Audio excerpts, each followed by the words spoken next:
मेरा नाम सुनैना है। मेरे भाई का नाम सूरज है और मेरी भाभी का नाम सरोज है। उनकी एक प्यारी सी 8 साल की बेटी है जिसका नाम मोहिनी है। मोहिनी स्कूल जाया करती थी। वो पढ़ाई में बहुत ज़्यादा होशियार थी और उसे खेलकूद का भी बहुत शौक था। वो एक समझदार लड़की थी, हर किसी की नज़र में बहुत अच्छी और हर काम को करने में सबसे आगे रहती थी। खानदान में भी उसे सब समझदार और दिमागदार कहते थे। लेकिन अब भाभी बहुत परेशान रहने लगी क्योंकि मोहिनी अब कोई काम नहीं करती। उसका किसी भी काम में दिल नहीं लगता। पढ़ने को कहती तो वो रोने लग जाती है। उसके बदले बदले व्यवहार को वो पिछले 3 हफ्तों से नोट कर रही थी। आज भी वो आकर सीधा कमरे में जाकर सो गई। जब भाभी कमरे में गई तो वो बहुत हैरान हो गई क्योंकि मोहिनी कभी भी कपड़े बदले बिना नहीं सोती थी। फिर भाभी ने भी सोचा कि शायद थक गई है, इसलिए आते ही सो गई। भाभी कमरे की लाइट बंद करके किचन में चली गईं और खाना बनाने की तैयारी शुरू कर दी। खाना बनाते बनाते 4 घंटे लग गए। इसके बीच में उन्होंने मोहिनी को 3 बार पुकारा, लेकिन वो नहीं आई। इस बार भाभी को गुस्सा आया तो भाभी खाना मेज़ पर रखकर कमरे में आईं।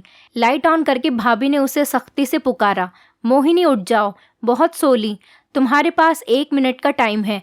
1 मिनट के अंदर अंदर अगर तुम नहीं आई तो मैं बहुत बुरा व्यवहार करूंगी। तुम्हारे नखरे नहीं खत्म हो रहे। शायद वो भाभी के गुस्से से डर गई थी, तभी वो बेड से एकदम जल्दी से उतर गई। तब भाभी ने देखा तो उसके हाथ कांप रहे थे। भाभी को शर्मिंदगी हुई कि छोटी सी बच्ची को इतनी तेज डांट दिया। भाभी उसके पास आई और यूं प्यार से धीरे से बोली कि मोहिनी बेटा, कपड़े चेंज करके नीचे आ जाओ, खाना ठंडा हो रहा है, फिर होमवर्क भी तो करना है मेरी बेटी को। भाभी ने प्यार करते हुए सीने से लगाकर कहा, लेकिन वो डांट लगने की वजह से उनसे और टाइट से चिपक गई। उसका ऐसा व्यवहार देखकर भाभी शॉक हो गई थी। वो ऐसा बर्ताव क्यों कर रही थी? शायद भाभी ने ज़्यादा गुस्सा कर दिया था, इसलिए उन्होंने कहा कि मुझे माफ़ कर दो मेरी बेटी, मुझे ख्याल करना चाहिए था। आज के बाद ऐसा नहीं होगा। चलो फ्रेश हो जाओ, फिर मम्मा अपने हाथ से खाना खिलाएगी अपनी बेटी को। उसे अलग करती हुई भाभी बोली और फिर उसे वॉशरूम भेज दिया और ख़ुद किचन में आ गई। किचन में आकर भाभी ने सारा खाना मेज़ पर लगाया और भाभी उसका इंतज़ार करने लग गई। 15 मिनट हो गए तो भाभी ने उसे आवाज़ दी कि बेटा आ जाओ, खाना खाएंगे, लेकिन कोई जवाब नहीं आया। भाभी ने सोचा शायद कपड़े बदल रही होगी। भाभी ने खाना प्लेट में डाला और घड़ी में वक्त देखा, फिर मोबाइल उठाकर मोबाइल यूज़ करने लगी, लेकिन 1 घंटा गुजर गया, वो नहीं आई। अब की बार भाभी खुद कमरे में गई और वॉशरूम का दरवाज़ा खोला। वो भाभी के सामने ही खड़ी थी। भाभी का सर उसे देखकर एकदम चकरा गया था। वो अपने नाखूनों से अपने हाथ और अपने चेहरे को नोच रही थी और साथ ही साथ अपने कपड़े भी गीले कर रही थी। भाभी आगे बढ़ी और उसे टंकी से दूर करके टंकी बंद कर दी। ये क्या किया तुमने? सारे कपड़े गीले क्यों कर दिए? भाभी को गुस्सा आने लगा था, लेकिन वो शांत खड़ी थी और भाभी उससे सवाल कर रही थी। लेकिन मोहिनी का रंग फीका पड़ गया। वो पलटकर बोली, कुछ नहीं किया, कुछ नहीं किया मैंने, जैसे कोई चोरी पकड़ी जाने का डर हो। भाभी बोली, मोहिनी अपना हाल तो देखो, तुमने क्या कर लिया है। भाभी बाजू से पकड़कर कमरे में ले आई। मोहिनी बोली, मम्मा मुझे गर्मी लग रही थी। भाभी बोली, गर्मी लग रही थी? मौसम तो देखो, सर्दियाँ आने वाली हैं और सर्दी हो रही है और तुम्हें गर्मी लग रही थी। भाभी गुस्से से बोली कि बेटा क्यों सता रही हो तुम मुझे इतना। मोहिनी रोते हुए बोली कि मम्मा मुझे माफ़ कर दे प्लीज़, मुझसे गुस्सा न हो, मैं आज के बाद ऐसा कुछ नहीं करूँगी। वो भाभी का दुपट्टा पकड़े हुए ये सब बोल रही थी। फिर भाभी ने उसे प्यार किया और फिर उसके कपड़े चेंज करवाकर बाहर ले आई, खुद खाना खिलाया और फिर बहुत मुश्किल से उसका होमवर्क करवाया। वो किसी भी हालत में काम नहीं करना चाहती थी। पहले भाभी ने उसका काम कंप्लीट करवाया, फिर टीवी ऑन कर दिया। फिर कुछ देर के बाद किचन का सारा काम करके आंगन में आ गई। फिर मैंने उसे सोने को कहा। वो तो जैसे कमरे में जाने के लिए तैयार बैठी थी, मेरे कहने पर फौरन कमरे की तरफ दौड़ कर गई। मैं बहुत ज़्यादा हैरान हूँ। ज़्यादातर तो उससे टीवी के सामने से उठने के लिए कई बार कहना पड़ता था, लेकिन आज वो पहली बार कहने पर ही उठकर चली गई। भाभी भी दिन भर के काम से फ्री होकर कमरे में आकर लेट गई। भाभी तभी सोच ही रही थी कि मेरी बेटी को क्या हुआ है। तभी मोहिनी हड़बड़ाकर उठ गई। बेटी की आवाज़ सुनकर भाभी भी उठ गई। जब भाभी ने लाइट ऑन की और मोहिनी को देखा तो मोहिनी का पूरा चेहरा पसीने में हो रहा था। तब भाभी ने उससे कहा कि मेरी बच्ची, क्या हुआ है? मैं यहीं हूँ। वो उसे सीने से लगाकर बोली थी।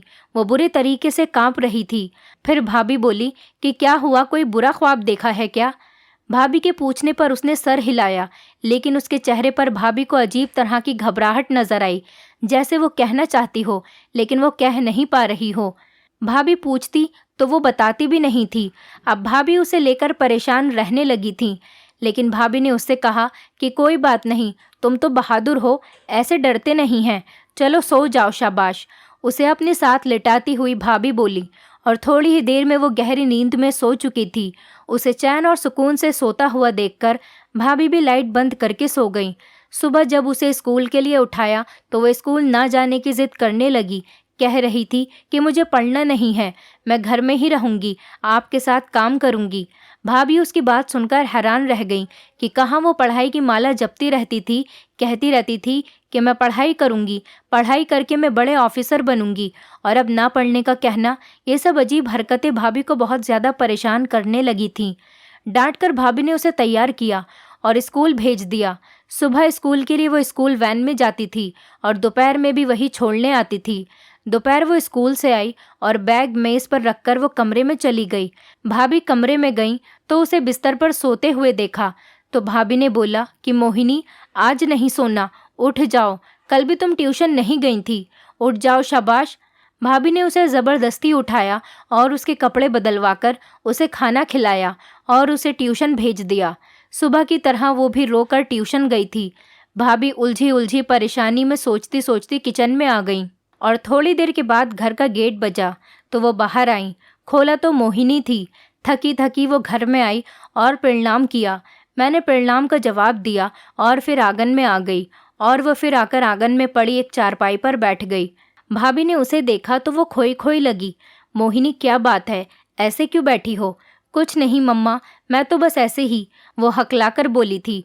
उसका चेहरा बेहद खौफ में लग रहा था और उसका चेहरा एकदम सफ़ेद हो गया था। उसका चेहरा देखकर भाभी को भी खौफ आ रहा था। उसका हाथ पकड़कर भाभी ने उसे अपने पास बिठाया और फिर पूछा कि क्या बात है, इस तरह से क्यों डर रही हो?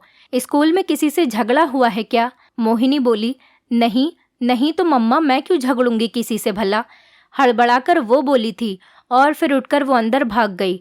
भाभी को शक हुआ कि वो भाभी से झूठ बोल रही है, लेकिन फिलहाल के लिए भाभी ने कुछ पूछना सही नहीं समझा। अगले दिन मोहिनी अपनी कलर बुक लेकर गई।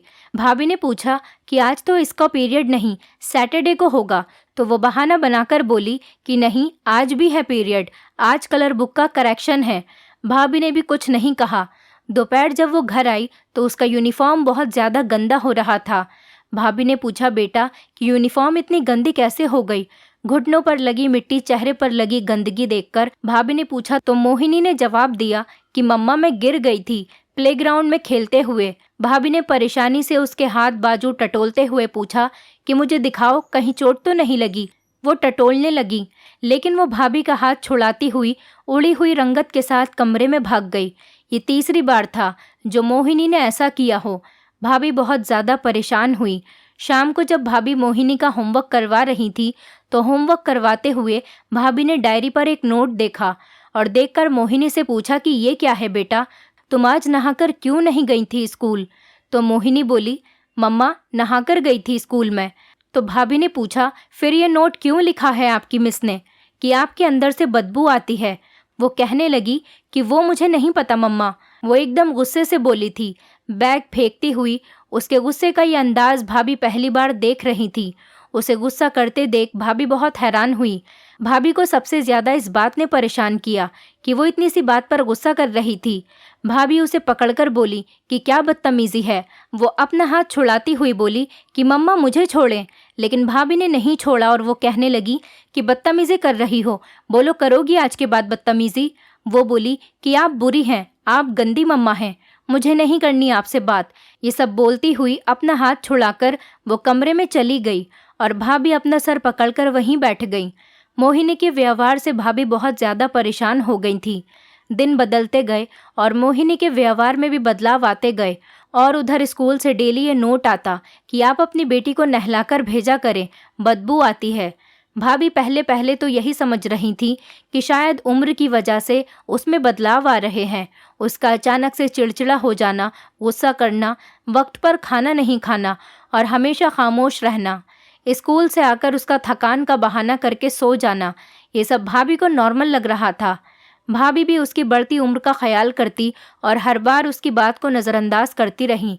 एक दिन वो स्कूल से आई और आते ही वो किचन में गई। भाभी बाहर खड़ी हुई थी, किसी से बात कर रही थी। भाभी ने उसे किचन से निकलकर कमरे में जाता हुआ देखा। भाभी बात खत्म करके जब कमरे में उसके पीछे गई तो जो चीज़ उन्होंने देखी, उनके पैरों तले से ज़मीन निकल गई। वो जो भी कर रही थी, भाभी को ऐसा लगा कि जैसे वो खुद के साथ कुछ कर लेगी। भाभी ने आगे बढ़कर उसके हाथ से छुरी लेकर फेंक दी। ये क्या कर रही थी तुम? फटी हुई बेडशीट को देखकर भाभी ने पूछा। उसने आंखें उठाकर भाभी को देखते हुए कहा कि कुछ नहीं कर रही थी। उसकी सुर्ख होती आंखें देखकर भाभी डर गईं और एकदम पीछे को हो गईं। फिर एकदम हिम्मत करके वो मोहिनी के पास बैठ गईं। अब इधर उधर देखा तो भाभी को ऐसा लग रहा था कि चारों तरफ बस घंटियां बज रही हैं। भाभी को कुछ भी समझ में नहीं आ रहा था। भाभी बोली कि मोहिनी बेटा, मुझे बताओ क्या बात है? किसी ने तुमसे कुछ कहा है क्या? या स्कूल में किसी टीचर ने तुम्हें डांटा है? या टेस्ट अच्छा नहीं हुआ? उसने कहा, मम्मा आप जाएं, काम कीजिए, मैं कपड़े बदल लूं। अजीब शब्दों में वो बोली और फिर उसने वॉशरूम का दरवाज़ा बंद कर लिया। उसके ऐसे व्यवहार पर भाभी ठंडी सांस भर के रह गई। सर हिलाती हुई भाभी कमरे से बाहर आ गई कि इस लड़की का कुछ नहीं हो सकता। भगवान जाने पता नहीं क्या मसला है इस लड़की के साथ। खुद से बड़बड़ाती हुई भाभी किचन में चली गई। लेकिन ऐसी क्या बात हुई थी कि वह ऐसा कदम उठाने का सोच रही थी? या फिर मुझे जानबूझकर तंग करने के लिए बेडशीट काट दी? काम से फ्री होकर भाभी अपनी बेटी को पढ़ाने के लिए बैठ गई। आज भी नोट लिख कर आया था कि प्लीज़ आप अपनी बच्ची को नहलाकर भेजा करें, आपकी बच्ची के अंदर से बहुत बुरी बदबू आती है। नोट पढ़कर भाभी ने मोहिनी से पूछा, मोहिनी आज फिर तुम्हारे स्कूल से नोट आया है कि तुम नहाकर नहीं गई, क्या है ये सब? एक लम्हे के लिए मोहिनी के हाथ कांप गए। उसने अपनी नज़रें इधर उधर घुमाई। भाभी उसकी सब हरकतों को गौर से देख रही थी। पेंसिल को जोर से पकड़कर उसने पेंसिल चारपाई पर जोर से मारी। भाभी ने पूछा, मोहिनी क्या कर रही हो? सीधी तरह जवाब दो मुझे, या मैं खुद स्कूल चली जाऊं कल। भाभी की बात सुनकर वो सहम गई। उसकी आंखों में अजीब किस्म का डर लग रहा था। लड़खड़ाती जुबान के साथ वो बहुत मुश्किल से बोली, मम्मी मैं रोज़ नहाकर जाती हूँ। रोज़ की कही बात उसने आज फिर से दोहराई। अच्छा तो फिर ये नोट क्यों आया है स्कूल से? वो नॉर्मल होकर नाक चढ़ाकर बोली कि मुझे नहीं पता। वो अपना व्यवहार नॉर्मल बनाने की कोशिश करते हुए बोली। इतने में ही भाभी कुछ पूछती, उनका फ़ोन बजने लगा। वो होमवर्क बताकर फ़ोन उठाने के लिए चली गई। जब उसने देखा कि मम्मा फ़ोन में बिज़ी हो गई तो वो अपने कमरे में चली गई और बात करते करते भाभी ये भूल गई कि भाभी को उससे कुछ ज़रूरी बात करनी है। अगले दिन वो चुपचाप उठी और बिना बताए नहाकर स्कूल चली गई।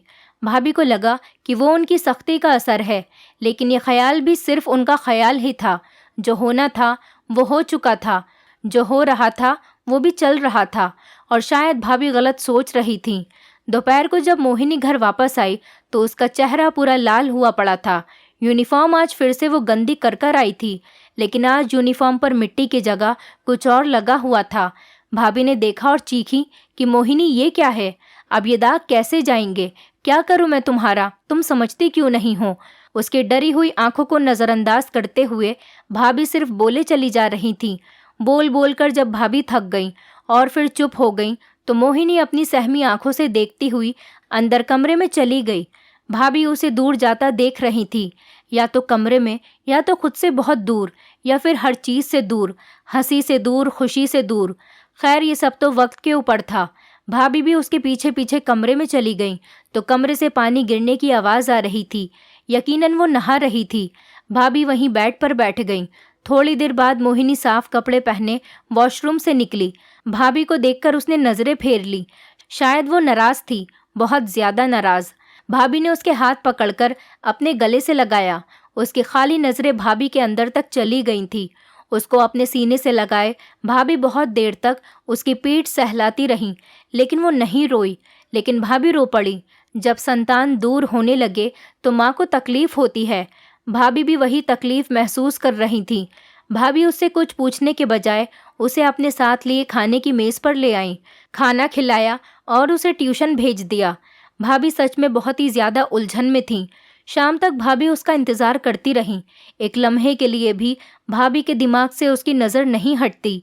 शाम को जब वो वापस आई और ख़ुद ही स्कूल बैग लेकर बैठ गई, भाभी ने भगवान का शुक्र अदा किया कि आज उन्हें अपनी बेटी को कहना नहीं पड़ा, वो खुद ही पढ़ रही थी।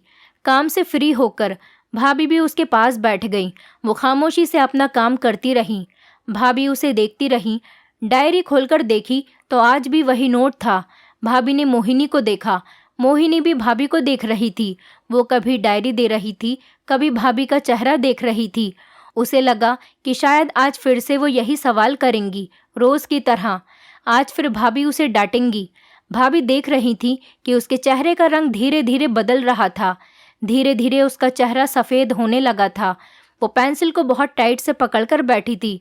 कभी वो बुक खोल रही थी तो कभी बंद कर देती थी। शायद वो आज कुछ नई बात कहना चाह रही थी। भाभी ने अपनी आंखें बंद करके खुद को नॉर्मल करा और फिर आंखें खोलकर उसे देखा तो वो तब भी ऐसे ही बैठी थी।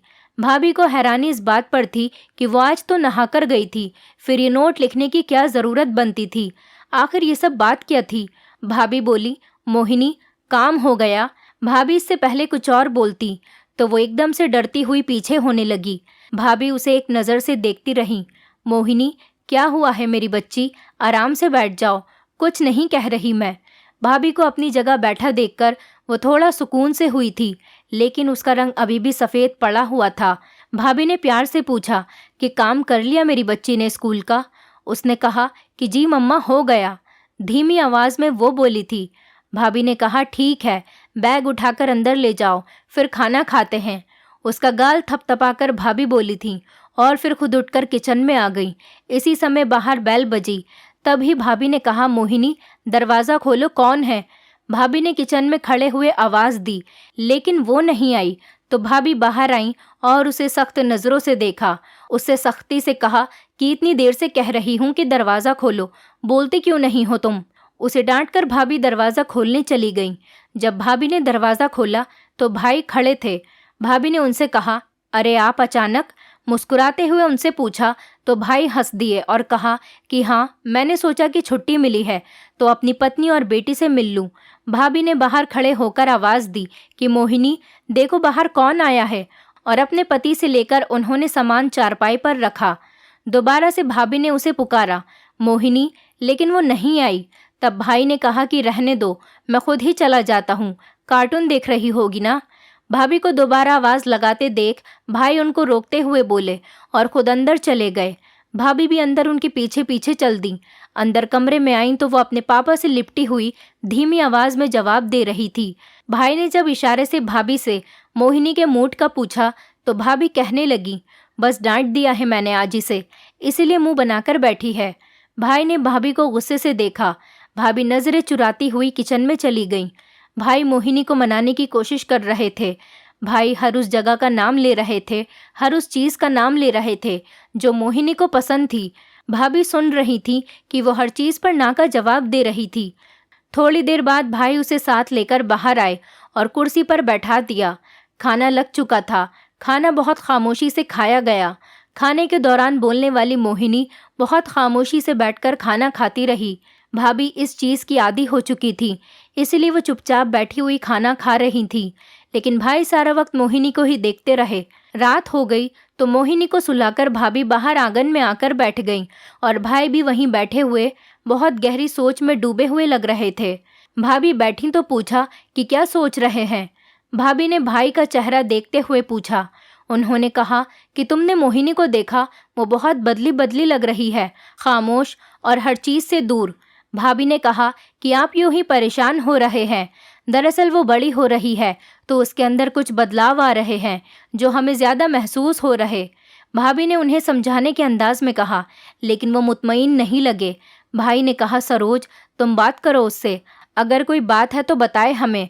तो भाभी ने कहा कि अच्छा ठीक है, मैं पूछ लूँगी।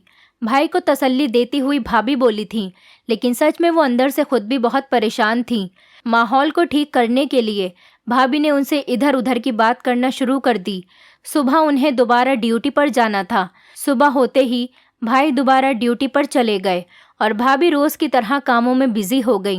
बेटी को स्कूल भेजा और बाकी सारे काम खत्म किए। फिर वो स्कूल से आ गई तो फिर उसकी यूनिफॉर्म पर दाग लगे हुए थे। भाभी ने उसे देखा और कहा कि कपड़े चेंज कर लो, मैं खाना लगाती हूँ। भाभी ने बहुत प्यार से कहा। भाभी ये सोच चुकी थी कि वो अब मोहिनी को प्यार से हैंडल करेंगी ताकि वो उन्हें खुद सच बता दे। कुछ दिन गुजरे और ये यूनिफॉर्म के गंदे होने का सिलसिला चलता रहा और भाभी चुप रही क्योंकि वो अपनी बेटी को और नहीं डराना चाहती थी। भाभी चाहती थी कि वो नॉर्मल हो जाए जैसे वो पहले थी। मोहिनी से सब बहुत अच्छे से पेश आते थे। वो थी भी तो बहुत अच्छी। अक्सर टीचर तो उसकी खुद मदद कर देते थे असाइनमेंट बनाने में। अक्सर मैं सुनती थी कि टीचर्स बहुत गौर से उसे पढ़ाते थे। एक दिन भाभी ने सोचा कि बस अब मैं अपनी बेटी से बात करूंगी। उसके घर आने का इंतज़ार किया। जब वो दोपहर में घर आई तो भाभी ने उसे खाना खिलाया और खाना खिलाने के बाद उसे कमरे में लेकर आ गई और उसे अपने सामने बिठा लिया कि मेरी बच्ची, बताओ क्या बात है, क्यों इस तरह डरी सहमी रहती हो? मैं वादा करती हूँ मैं कुछ नहीं कहूँगी। भाभी बेटी की हालत देखकर बोली थी। वो कुछ देर तो भाभी को देखती रही और फिर बोली और बोलती ही चली गई। जैसे जैसे वो बोलती जा रही थी वैसे वैसे भाभी का हैरत से ठिकाना नहीं रहा। जब बात खत्म हो गई तब भाभी उसे देखती ही जा रही थी। वो भी सर झुकाए बैठी रही। फिर एकदम भाभी को गुस्सा आया और वो फट पड़ी और उन्होंने एक जोर का थप्पड़ उसको मारा कि क्या बकवास किए जा रही हो, मालूम भी है तुम्हें तुम क्या बोल रही हो, दिमाग कहाँ है तुम्हारा? वो गालों पर हाथ रखकर रोते हुए मुझे देखती रही। भाभी बोलती चली जा रही थी। उनका बस नहीं चल रहा था कि उसके एक और थप्पड़ लगा दे। खबरदार जो आवाज़ भी निकली। उसको हिचकियों के साथ रोता देखकर भाभी बोली। भाभी ने सोच लिया था कि वो खुद जाकर देखेंगी कि आखिर क्या बात है। वो बुरी तरह से झूठ बोलना भी शुरू कर चुकी थी। इसलिए भाभी ने अगले दिन जल्दी काम ख़त्म करा कि आज जल्दी जाकर ये नोट का मामला भी ख़त्म कर दूं। इसलिए वो जल्दी से स्कूल की तरफ चल दी। स्कूल पहुंचकर सीधा मोहिनी की क्लास में गई, लेकिन वो वहां पर नहीं थी। उसके क्लासमेट ने बताया कि वो उस क्लास में है, टीचर्स के साथ। भाभी उस क्लास में गई और बगैर नॉक किए दरवाज़ा खोल दिया और दरवाज़ा खोलकर देखा तो जो मंजर भाभी की आंखों के सामने था उसने भाभी को अंदर तक हिला दिया, मानो जैसे पूरा आसमान भाभी के सर पर आ गिरा हो। वो टीचर मोहिनी के साथ गलत काम कर रहा था। मोहिनी के बाजुओं को पकड़ा हुआ था। भाभी के अचानक अंदर जाने पर वो एकदम बौखलाकर दूर हुआ। वो और कोई नहीं, इंसान के रूप में छुपा हुआ एक दरिंदा था। आगे बढ़कर भाभी ने मोहिनी को उससे दूर किया, उसे अपने सीने से लगाया, उसे चूमा। उसके अंदर से वही बदबू आ रही थी, वही दागों की बदबू जो वो देखती थी। उसे पीछे करते हुए उस टीचर को जोर से थप्पड़ दे मारा। भाभी के चीखने से और ऊंचा बोलने से स्कूल की सारी टीचर्स इकट्ठा हो गईं। उसी वक्त उस टीचर को गार्ड ने बहुत ही मारा पीटा और पुलिस के हाथों जेल भिजवा दिया। भाभी अपनी बेटी के सामने बैठ गई। भाभी ने उसे गले लगाया। वो कांप रही थी, रो रही थी। फिर उन्होंने उसे अपने से अलग करते हुए उसका चेहरा चूमते हुए बोली, मेरी बच्ची, मेरी समझदार बच्ची, और कहा कि ये सब्जी तुम खुद गिराती थी ना यूनिफॉर्म पर? भाभी रोती हुई उससे पूछ रही थी। मोहिनी ने कहा कि जी मम्मा, मैं खुद गिरा देती थी ताकि वो मेरे पास नहीं आ सके। मैं डरती थी मम्मा, बहुत डरती थी। मैं कहती थी कि मुझे छोड़ दो, लेकिन वो मुझे धमकाया करते थे कि अगर मैंने घर में किसी को बताया तो वो मुझे जान से मार देंगे। मम्मा, वो कहते थे कि मैं गंदी हूँ, मेरे अंदर से बदबू आती है। कंधों को छूकर वो बोली कि वो मुझे यहाँ पर हाथ लगाते थे। मैंने उनके पास जाने को मना किया तो उन्होंने मुझे यहाँ मारा। गाल पर हाथ रखती हुई वो हिचकियों के साथ बोली थी कि मम्मा प्लीज़ मुझे बचा लें, मुझे नहीं रहना यहाँ, मुझे नहीं पढ़ना यहाँ। भाभी के सीने से लगी हुई वो बोले जा रही थी। फिर अचानक से वो चुप हो गई। भाभी ने कहा, मोहिनी बेटा आंखें खोलो। भाभी ने बहुत आवाज़ दी लेकिन उसने आंखें नहीं खोली। मोहिनी को करीब के अस्पताल लेकर गई तो डॉक्टर ने बताया कि डर की वजह से वो बेहोश हो चुकी है। भाभी के पैरों तले से जैसे किसी ने ज़मीन खींच ली हो। जल्दी से उन्होंने भाई को फ़ोन किया और सब कुछ बता दिया। जब भाई वापस आए तो अपनी जान से प्यारी बेटी को इस हालत में देखकर तो उनकी कमर ही टूट चुकी थी। भाभी खुद सोच में बैठी हुई थी। ये सब उनकी ही गलती थी, वरना मोहिनी ने भाभी को सच बताने की बहुत कोशिश की थी। उसकी ये हालत उसके साथ जो हुआ, उसकी वजह से उसका पढ़ाई से दिल उठ गया था। जब भाभी को उसने सच बताने की कोशिश की थी, तब भी वो उसकी बातों पर विश्वास नहीं कर रही थी। भाभी तो ये सब सोच भी नहीं सकती थी। भाभी तो उसे झूठ समझ रही थी कि कोई टीचर ऐसे कैसे कर सकता है। और सिर्फ मोहिनी ही नहीं, आज तक पता नहीं कितनी लड़कियों के साथ ये टीचर यही सब कुछ कर चुका था। स्कूल वालों ने बताया था कि वो हमारे स्कूल के एक बहुत अच्छे टीचर थे। उन्होंने कभी किसी लेडी टीचर के साथ भी कोई बदतमीजी नहीं की, कभी कोई ऐसी बात नहीं की। इसीलिए वहाँ की फैकल्टी को भी उन पर बहुत विश्वास था और कहते थे, यहाँ पर जितनी भी टीचर्स काम कर रही हैं वो सब मेरी बहनें हैं। सब लोग उन पर बहुत ज़्यादा विश्वास करने लगे थे, उनकी बात मान ली थी। लेकिन कोई नहीं जानता था वो इंसान के वेश में छुपा हुआ एक दरिंदा था, जिसकी वजह से आज मोहिनी इस हालत में थी। इसके बाद से वो वक्त से पहले बड़ी हो गई थी। अब वो कोई शरारतें नहीं करती थी, खामोश रहती है और बहुत गहरी बातें करने लगती है। पढ़ना तो वो भी चाहती थी, लेकिन भाभी भाई ने उसका एडमिशन दूसरे स्कूल में करवा दिया था। लेकिन मोहिनी की मासूमियत अब वापस नहीं आ सकती थी। भाई भी अब भाभी से दूर दूर रहने लगे थे। भाई को इन सब में भाभी की ही गलती लगती थी और वो गलत भी नहीं थे। इसमें सच में भाभी की ही गलती थी। उनकी ही लापरवाही का यही नतीजा था। उन्हें अपनी बेटी का ख्याल रखना चाहिए था, लेकिन उन्होंने अपनी सारी तवज्जो घर के काम में लगा दी थी। इसकी वजह से उनकी ज़िंदगी में ये कष्ट लिख दिया गया। वो दरिंदा अब जेल में अपनी सज़ा भुगत रहा है। हमें अपने बच्चों के सबसे करीब रहना चाहिए, उनका दोस्त बनकर रहना चाहिए। उनको सिखाना चाहिए कि ऐसी अगर कोई छोटी सी भी हरकत हो तो वो आकर हमें बताएं। हमें उनका माँ बाप ही नहीं बल्कि उनके दोस्त बनकर रहना चाहिए। मेरे खुद 2 बच्चे हैं और जिस तरह मैंने उनकी परवरिश की है, मैं उनके दोस्त बनकर रहती हूँ। वो हर बात मुझे आकर बताते हैं। गुजरे हुए कल को लेकर आज भी भाभी अपनी लापरवाही को लेकर शर्मिंदा हो जाती हैं। आपको क्या लगता है, इसमें सारी गलती भाभी की थी? पहला नोट जब आया था तभी जाकर भाभी को सारी इन्फॉर्मेशन लेनी चाहिए थी। सबसे बड़ी गलती स्कूल वालों की थी, जिन्होंने टीचर की गलतियां नोट नहीं करी थी और उसे जॉब पर रख लिया था। ऐसे बहुत से स्कूल हैं और जगह है जहां पर लोग ऐसी गलती कर जाते हैं। आप सब अवेयर रहें, वरना आपको भी ऐसा नुकसान उठाना पड़ सकता है। दोस्तों, उम्मीद करती हूँ आपको हमारी कहानी पसंद आई होगी। कहानी पसंद आई है तो वीडियो को लाइक करें, चैनल पर नए हैं तो चैनल को सब्सक्राइब करें और हाँ, नोटिफिकेशन बेल को ज़रूर दबाएं ताकि अगली अपडेट सबसे पहले आपको मिले।